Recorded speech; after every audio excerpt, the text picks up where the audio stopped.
नमस्कार। मैं डॉक्टर श्रवण सैनी, सहायकाचार्य श्री राधेश्याम आर मुरारका राजकीय महाविद्यालय नवलगढ़। आज के इस वीडियो में चर्चा करेंगे राजनीति विज्ञान के परंपरागत दृष्टिकोण की। राजनीति विज्ञान या राजनीति शास्त्र नाम का जो विषय है वो एक समाज विज्ञान का विषय है, जिसके अंतर्गत राज्य सरकार और विभिन्न राजनीतिक प्रक्रियाओं का अध्ययन है वो किया जाता है।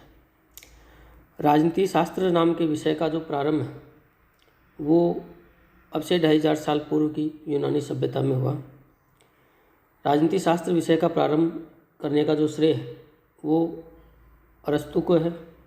अरस्तु ने ही सर्वप्रथम राजनीति विज्ञान नाम के स्वतंत्र विषय की स्थापना है वो कि इसी कारण अरस्तु को ही राजनीति विज्ञान का जनक माना जाता है।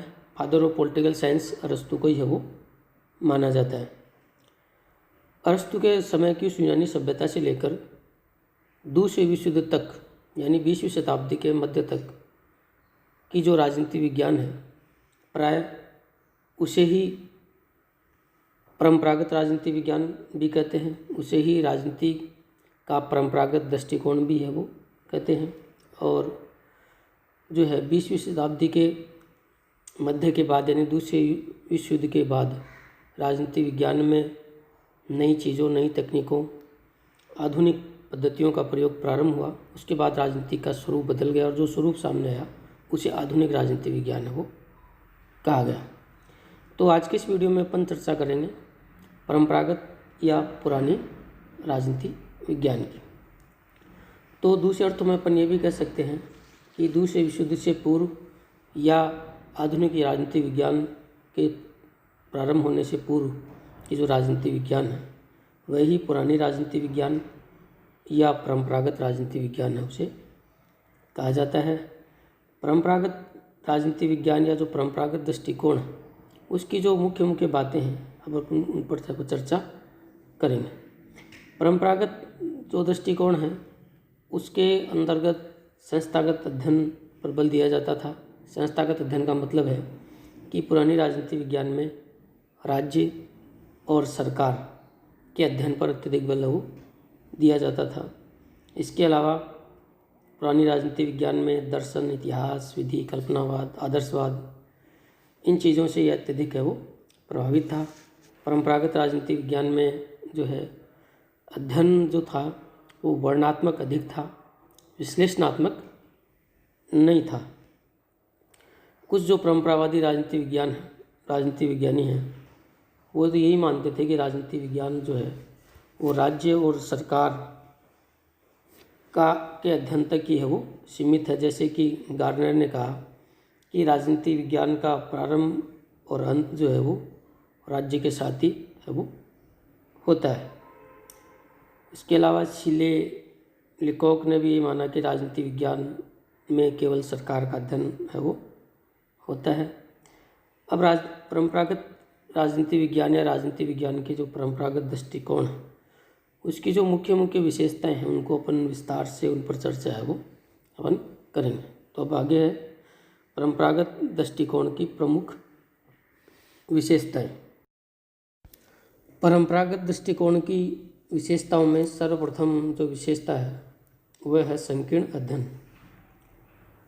परंपरागत राजनीति विज्ञान के अध्ययन को संकीर्ण अध्ययन इसलिए माना जाता था क्योंकि परंपरागत राजनीति विज्ञान के जो विद्वान थे उन्होंने राजनीतिक अध्ययन को पश्चिम की, विशेष तौर पर यूरोप और अमेरिका की शासन प्रणालियों तक ही सीमित रखा। यानी परंपरागत दृष्टिकोण के समर्थकों ने केवल यूरोप और अमेरिका की शासन प्रणालियों को का ही अध्ययन किया, उन्हें ही अपने अध्ययन में शामिल किया। और एशिया और अफ्रीका की जो विकासशील राजनीतिक व्यवस्थाएं थी उनके अध्ययन की उपेक्षा है वो की। इस कारण परंपरावादी अध्ययन को सामान्यतः संकीर्ण अध्ययन है वो माना जाता है। दूसरी जो महत्वपूर्ण विशेषता है परंपरागत दृष्टिकोण की वह है व्यक्तिनिष्ठ अध्ययन। दो बातें होती हैं, एक तो है व्यक्तिनिष्ठ अध्ययन और एक होता है वस्तुनिष्ठ अध्ययन, जहाँ अध्ययनकर्ता कोई भी राजनीति विज्ञान के विषय पर अध्ययन करता है, शोध करता है और अपने अध्ययन और निष्कर्ष में वह अपनी निजी मान्यताओं और मूल्यों को समाहित कर देता है या उसका अध्ययन उसके निजी मान्यताओं और मूल्यों से प्रभावित होता है, तो वो कहलाता है व्यक्तिनिष्ठ अध्ययन। और जहाँ शोधकर्ता अपने अध्ययन और निष्कर्ष और मान्यताओं से अपने निजी मूल्यों को अलग रखता है, वो कहलाता है वस्तुनिष्ठ अध्ययन। तो परंपरागत जो अध्ययन था वो मूल रूप से व्यक्तिनिष्ठ अध्ययन था, क्योंकि इसमें अध्ययनकर्ता अपने स्वयं निजी मान्यताओं और मूल्यों को है वो अपने अध्ययन में शामिल कर लेता था। अगली जो विशेषता है नैतिकता और राजनीतिक मूल्यों पर बल। परंपरागत राजनीति विज्ञान में नैतिकता और उच्च राजनीतिक मूल्यों पर बल दिया गया और परंपरावादियों का जो अध्ययन का लक्ष्य था वो जो है ये सुझाना था कि व्यवस्था कैसी होनी चाहिए। अगली जो विशेषता है परंपरागत अध्ययन पद्धतियों का प्रयोग। तो परंपरागत दृष्टिकोण में अध्ययन पद्धतियाँ भी है वो परंपरागत या पुरानी पद्धतियों का प्रयोग ही इसमें किया गया। और इसमें जो परंपरागत जो पद्धतियाँ थी जैसे कि ऐतिहासिक पद्धति, दार्शनिक पद्धति, वर्णनात्मक, इन सभी परंपरागत पद्धतियों का ही प्रयोग इसके अंतर्गत है वो किया गया। अगली जो विशेषता है वह है काल्पनिक और आदर्शी अध्ययन। तो परंपरागत राजनीति विज्ञान के अंतर्गत जो राजनीतिक अध्ययन था वह कल्पनाओं और उच्च आदर्शों पर अधिक आधारित था और इस अध्ययन का जो है वो जीवन के ठोस मूल्यों से कोई विशेष संबंध है वो नहीं था। इसलिए इस अध्ययन को काल्पनिक और आदर्शी अध्ययन है वो माना जाता है। परंपरागत दृष्टिकोण की एक अगली विशेषता है जो आप स्क्रीन पर देख रहे हैं कि ये राज्य को नैतिक संस्था मानते थे। परंपरागत राजनीति विज्ञान के अंतर्गत राज्य को एक नैतिक संस्था माना गया और ये माना गया कि राज्य जो है वो उच्चतम जीवन का एक साधन है। जैसा कि अरस्तु ने कहा है कि राज्य का अस्तित्व जो है वो सद्जीवन के लिए है, अच्छे जीवन के लिए है।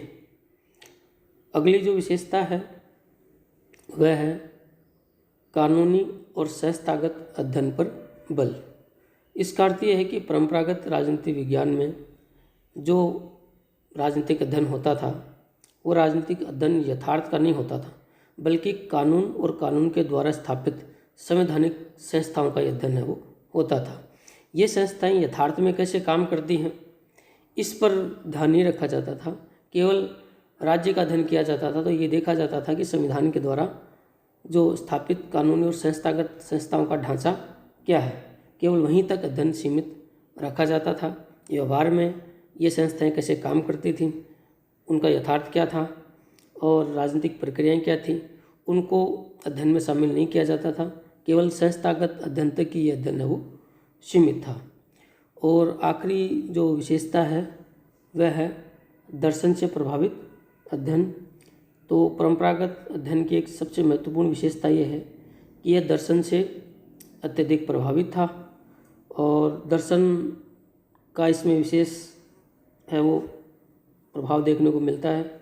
इसी कारण परंपरागत राजनीति विज्ञान को कुछ लोग राजनीतिक दर्शन की संज्ञा भी है वो देते हैं। तो ये है परंपरागत राजनीति विज्ञान का जो है वो दृष्टिकोण। अब परंपरागत राजनीति विज्ञान के क्षेत्र की चर्चा अपन वो करते हैं कि परंपरागत राजनीति विज्ञान के अंतर्गत के परंपरागत राजनीति विज्ञान में किन किन चीज़ों को पढ़ा जाता था, कौन कौन सी चीज़ें जो है वो परंपरागत राजनीति विज्ञान में है वो शामिल थी, कौन किन चीज़ों को पुरानी राजनीति विज्ञान के अंतर्गत है वो पढ़ा जाता था, उन पर चर्चा।